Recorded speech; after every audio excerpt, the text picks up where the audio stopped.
Thank you, Speaker Bowers. I now want to look even more deeply at the fake electors scheme. Every 4 years, citizens from all over the United States go to the polls to elect their president. Under our Constitution, when we cast our votes for president, we are actually voting to send electors pledged to our preferred candidate to the Electoral College. In December, the electors in each state meet, cast their votes, and send those votes to Washington. There is only one legitimate slate of electors from each state. On the 6th day of January, Congress meets in a joint session to count those votes, and the winner of the Electoral College vote becomes the president. In this next segment, you'll hear how President Trump and his campaign were directly involved in advancing and coordinating the plot to replace legitimate Biden electors with fake electors not chosen by the voters. You'll hear how this campaign convinced these fake electors to cast and submit their votes through fake certificates, telling them that their votes would only be used in the event that President Trump won his legal challenges. Yet when the president lost those legal challenges, when courts rejected them as frivolous and without merit, the fake elector scheme continued. At this point, President Trump's own lawyers, so-called Team Normal, walked away rather than participate in the plan.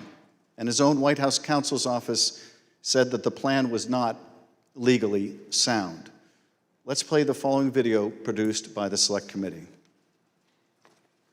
My name is Casey Lucier. I'm an investigative counsel for the House Select Committee to investigate the January 6th attack on the United States Capitol. On November 18th, a lawyer working with the Trump campaign named Kenneth Cheesebro wrote a memo arguing that the Trump campaign should organize its own electors in the swing states that President Trump had lost. The Select Committee received testimony that those close to President Trump began planning to organize fake electors for Trump in states that Biden won in the weeks after the election. Who do you remember being involved in those early discussions around the Thanksgiving time regarding having alternate electors meet?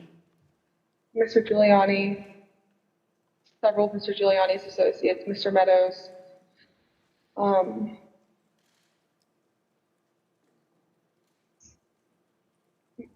members of Congress, although it's difficult to distinguish if the members that I'm thinking of were involved during Thanksgiving or if they were involved as we progressed through December. At the president's direct request, the RNC assisted the campaign in coordinating this effort. What did the president say when he called you? Essentially, he turned the call over to Mr. Eastman, who then proceeded to talk about the importance of the RNC helping the campaign gather these contingent electors in case any of the legal challenges that were ongoing changed the result of any of the dates. I think more just helping them reach out and assemble them. But my understanding is the campaign did take the lead, and we just were helping them in that role. As President Trump and his supporters continued to lose lawsuits, some campaign lawyers became convinced that convening electors in states that Trump lost was no longer appropriate. I just remember I either replied or called somebody saying, unless we have litigation pending that's like in these states, like I don't think this is appropriate, or this isn't the right thing to do. I don't remember how I phrased it, but and I got into a little bit of a back and forth, and I think it was with Ken Cheesebro, where I said, all right, I mean, you just get after it. Like I'm out.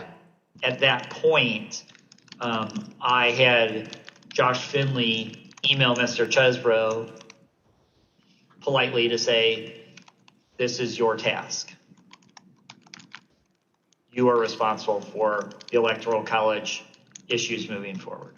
And this was my way of taking that responsibility to zero. The committee learned the White House counsel's office also felt the plan was potentially illegal.